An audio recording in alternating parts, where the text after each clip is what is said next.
In this lesson, we're going to begin to discuss tabs. If you'd like to follow along, go under the File menu to Open, and in the Sample Files folder, scroll down to 0709, Tab Tips, Part 1, and just click Open.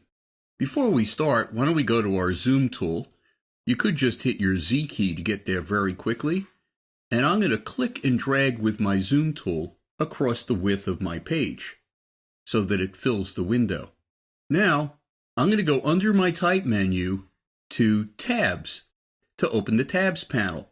That's right, it's a panel. It's not a dialog window. It's actually a huge advantage, which we're going to get to in just a couple of minutes. First, why don't we talk about the panel itself?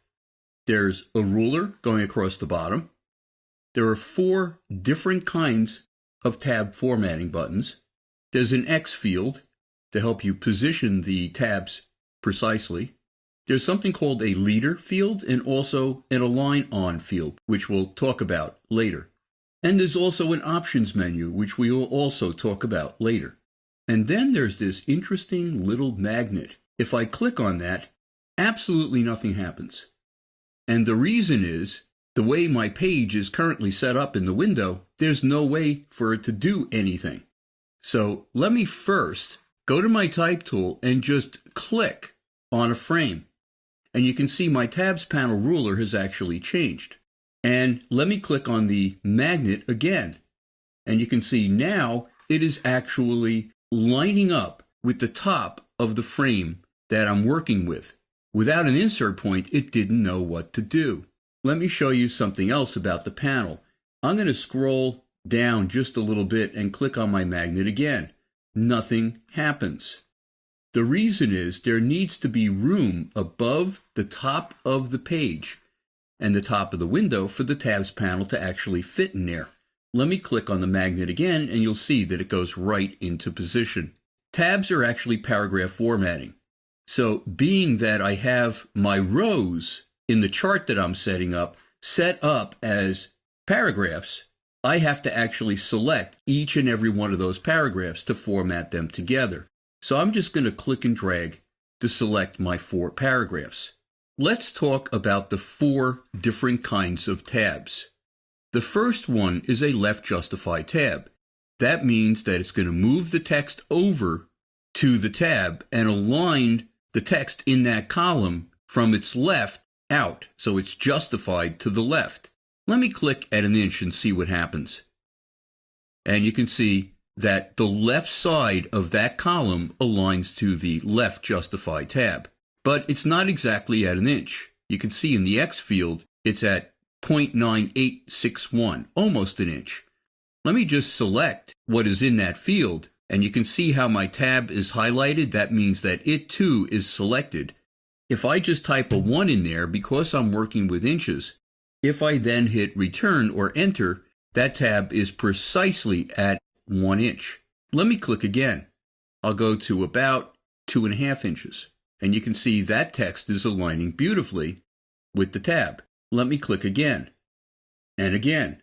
And you can see that I'm clicking in the white space above the ruler. Ah, I see a problem. And now you're about to see the big advantage of working in a panel as opposed to a dialog window.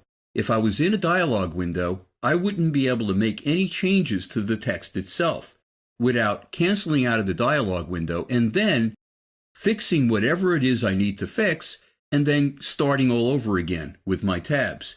Here, because I'm in a panel, watch what I can do. I can select the extra tabs that I had in that first row and just delete them. And I also have to reselect my 4 paragraphs or nothing is going to happen. One of the things I can do very easily is click on a tab and you can see I get an insert point. If I start dragging backwards towards the left, I'm actually moving that entire column. Let me do it again with this column and this column. And if I happen to, by mistake, go out from above the ruler, you could see that the tab goes away. But as long as I don't let go of my mouse button, I can go back up and let go. And there's my new formatting. Let me drag again on this tab. So I'm adjusting everything towards the left. And now that I've made room I can click someplace else above my ruler, and you can see the text is aligning beautifully. Well, what's the next kind of tab? The next button to the right is Center Justify. That means if I apply it, the text in that column will be centered to the tab. So let me click on that second column tab and just drag it over a little bit. And now, with that tab still selected, you can see it's highlighted. I'm going to click Center Justify, and you can see that the text in that column is now centered to the tab. Well, what's the next one? It's a Right Justify tab. I have to make room for this to happen, because watch what happens if I just now click on Right Justify. It's kind of crowding right into the next column to the left. So let me drag it now backwards. And you can see that the column of text is aligning the right side of the text to that tab. The last kind of a tab is probably the world's longest name of any feature in InDesign. It's Align to Decimal or Other Specified Character tab. This is really an amazing tab. Not only is it a decimal tab, let me show you what happens when I click with that second tab selected on the decimal tab. And you can see that all of the decimals are now aligned. But what is this other specified character? Well, let me move this over a little bit, and you can see that it is aligning to the decimals perfectly in that insert line going down the entire page. Right now, it's aligning on a decimal or a period. What would happen if I type some other character in there with this tab selected?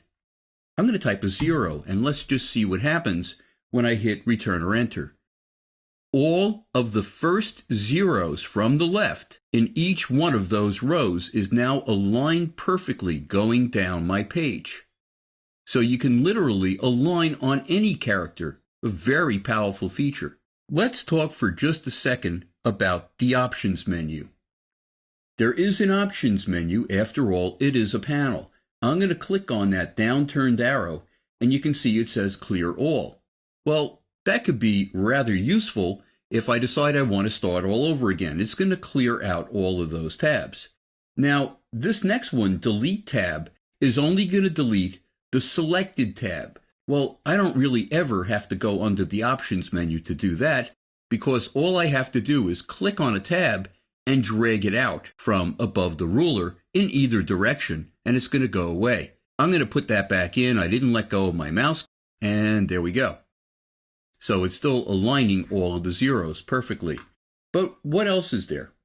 There's something called Repeat tab, which we're going to talk about in detail in the next lesson.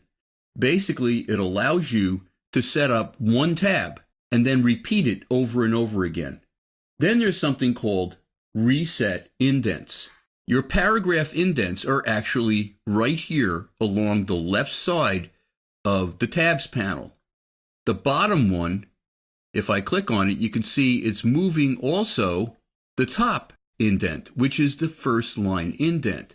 I could actually click on that and drag it backwards.